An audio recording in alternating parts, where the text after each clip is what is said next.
Good morning! Masaya kong ibinabahagi sa inyo ang unang harvest ng aking sigarilyas. So anong recipe ang ating kayang gawin dito? Ano pa ang mga gulay na ating i-add on para lalong sumarap ang ating kaunting sigarilyas na ito? So join me sa ating pagluluto.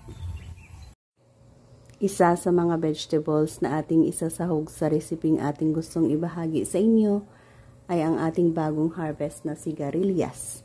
So, mayroon tayong sigarilyas, okra, long beans, kalabasa, kamatis, onion, garlic, at konting baboy. So, join me guys sa reseping ating gagawin gamit ang ating first harvest ng ating sigarilyas na ito. Yan, yes, oil ang ating gagamitin dyan. Sa mayroon tayong naunang pinirito. Yan, ilagay natin ang garlic. Onion. Baboy.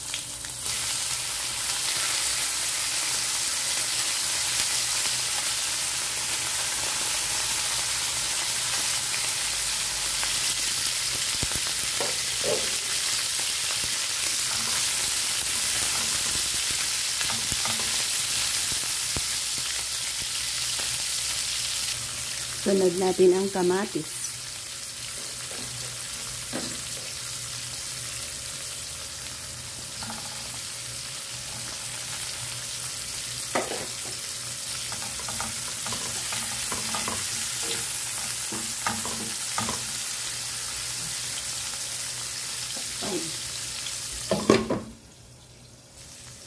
Konting baboy lang, more on gulay tayo.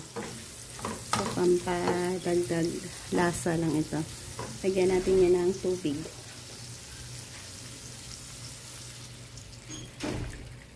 Palambutin ang baboy at i-add ang gulay.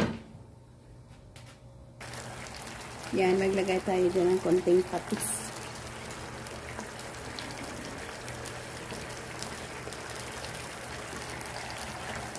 Plus, i-add na natin ang lahat ng gulay na ating nakat dito or na-preparar. Kalabasa, okra, sigarilyas, at sita.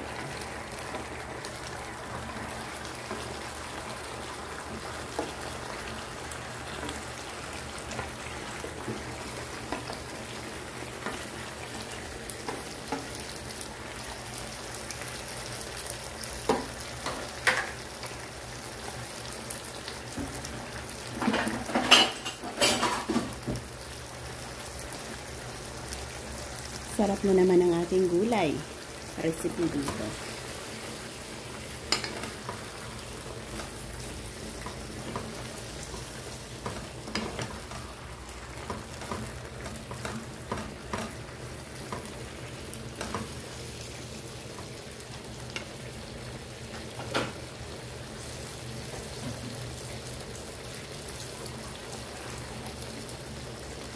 Naglagay tayo ng konting cornstarch. Konti lang para medyo malapot-lapot ang ating sauce.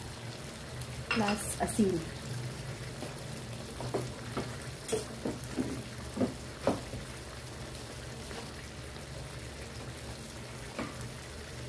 Salt.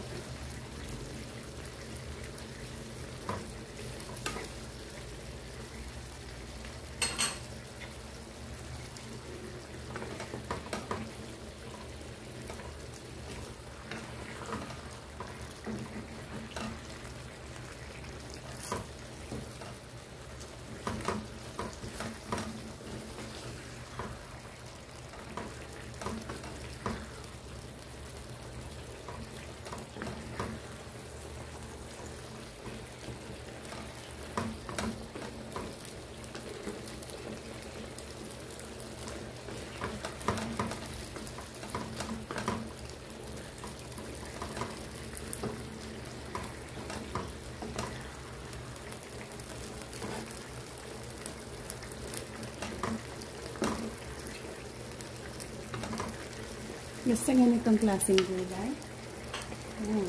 Sarap na tayo dyan. So, yan na lang natin mag-steam cook. Yan, at luto na ang ating recipe dito. Meron na naman tayong masarap na ulam. So, thank you again for joining me sa ating mabilis na pamamaraan dito ng pagluluto ng gulay natin. Bye-bye, God bless and salamat ulit.